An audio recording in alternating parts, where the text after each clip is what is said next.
ফজরের নামাজে ডাক দাও, আইলাম মুয়াজ্জিন ডাক দাও, তুমি ফজরের হাজিরায় দাও নাই।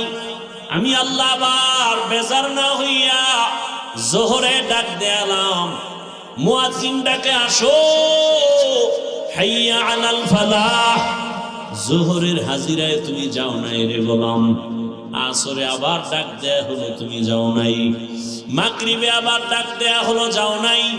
আল্লাহ বলেন আমি রাগ করি নাই। আবার এশার নামাজে ডাক দেয়া হলো, তুমি যাও নাই।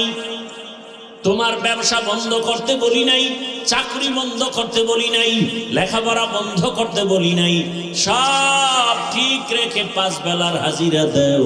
বান্দা তুমি যাও নাই।